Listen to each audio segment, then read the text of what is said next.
বন্ধু বান্ধৱীসকল, আজিও আপোনালোকৰ কাৰণে স্বাস্থ্য বিভাগৰ ফালৰ পৰা প্ৰকাশিত এটা বিজ্ঞাপন আনিছোঁ। স্বাস্থ্য বিভাগৰ আপোনালোকে নিশ্চয় জানে আয়ুষ মিছন, সেই আয়ুষ মিছনৰ এইটো নটিফিকেশ্যন হয়। আপোনালোকে নিশ্চয় নটিফিকেশ্যনটো দেখা পাইছে। এইটো নটিফিকেশ্যন ফৰ ইণ্টাৰভিউ, এইটো ইণ্টাৰভিউৰ কাৰণে নটিফিকেশ্যন কৰা হৈছে। গতিকে আপোনালোকে ইয়াৰ সবিশেষ চাওক, মই সকলোখিনি আপোনালোকক বিতংকৈ জনাম। ইয়াতে পদকেইটা আপোনালোকে যদি প্ৰথমতে চাই, প্ৰথম পদটো আপোনালোকে লিখিছে number 1 state programme manager. State programme manager পদ আছে এটা, আৰু ইয়াৰ কাৰণে ডেট অফ ইণ্টাৰভিউটো দিয়া হৈছে আপোনালোকক 9 ফেব্ৰুৱাৰী 2026। আৰু নেক্সট 2 নম্বৰটো যদি আপোনালোকে চাই, কনচালটেণ্ট HR। কনচালটেণ্ট HR কাৰণে যিটো পদ আছে এটা পদ, এই পদটোৰ কাৰণে ইণ্টাৰভিউ হ'ব আপোনালোকৰ 10 ফেব্ৰুৱাৰী 2026। আৰু কনচালটেণ্ট প্ৰচিকিউৰমেণ্ট তাৰ কাৰণে এটা পদ আছে, এই পদটোৰ কাৰণে আপোনালোকে চাওক 11 ফেব্ৰুৱাৰী 2026 ইণ্টাৰভিউটো হ'ব। আৰু ফাইনেন্স মেনেজাৰ আছে, ফাইনেন্স মেনেজাৰ যিটো পদ, এই পদটোৰ কাৰণে আপোনালোকৰ ইণ্টাৰভিউ হ'ব আপোনালোকৰ 16 আৰু 17 তাৰিখ। 16 আৰু 17 তাৰিখ পদ আছে এটা। আৰু এটা পদ আছে আপোনালোকৰ consultant health and welfare centre, তাৰ কাৰণে এটা পদ আছে। এই পদটোৰ কাৰণে ইণ্টাৰভিউ হ'ব আপোনালোকৰ 18 ফেব্ৰুৱাৰী 2026। আৰু এই ইণ্টাৰভিউ কেইটা হ'ব আপোনালোকৰ এইটো ভেনুত, office of the national Ayush mission Assam, ইয়াতে আপোনালোকৰ ইণ্টাৰভিউটো হ'ব। এইটো নিয়ে দিছপুৰ ল' কলেজৰ ওচৰত আছে, দিছপুৰ গুৱাহাটী। এইটো তাতে আপোনালোকৰ ইণ্টাৰভিউটো হ'ব এইকেইটা নিৰ্দিষ্ট ডেটৰ ভিতৰত।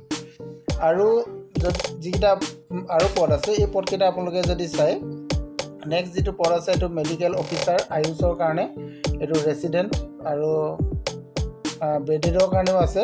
আয়ুৰ্বেদিক হস্পিটেল মাজুলীৰ কাৰণে আছে। এই পদকেইটাৰ কাৰণে আপোনালোকৰ ইণ্টাৰভিউ হ'ব 19 আৰু 20 তাৰিখে হ'ব। এইকেইটা আপোনালোকে ইয়াত দেখিছে, মেডিকেল অফিচাৰ আয়ুষৰ কাৰণে 6টা পদ আছে, আৰু ৰেচিডেণ্ট মেডিকেল অফিচাৰৰ কাৰণে 2টা পদ আছে। টোটেল 8টা পদ ইয়াতে আছে।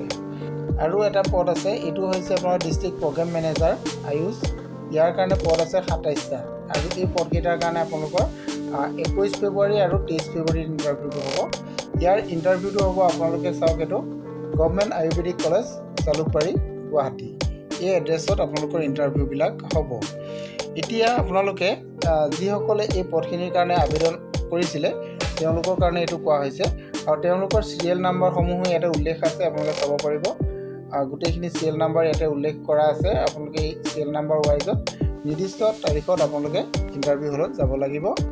আৰু টাইমটো আপোনালোকৰ ইয়াতে উল্লেখ কৰা নাই, ডেটটো উল্লেখ কৰি দিছে। ডেটটো চাই আপোনালোকে নিৰ্দিষ্ট টাইমত, অৰ্থাৎ 10 বজাত হয়তো নিশ্চয় পাব লাগে। আপোনালোকে ইয়াতে উল্লেখ কৰা নাই, চৰি, আপোনালোকৰ টাইমটো ইয়াতে উল্লেখ কৰা আছে।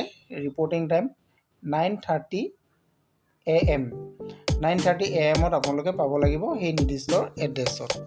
গতিকে সকলোখিনি কথা আপোনালোকে জানিলে। আৰু অধিক তথ্য আপোনালোকে যদি জানিব বিচাৰে তেনেহ'লে ইয়াৰ অফিচিয়েল ৱেবছাইট এইটো আছে, দেখিছে নিশ্চয়, ayush.assam.gov.in, ইয়াতে যাব, তাতে আপোনালোকে সবিশেষ চাই ল'ব পাৰিব। আজিলৈ ইমানেই।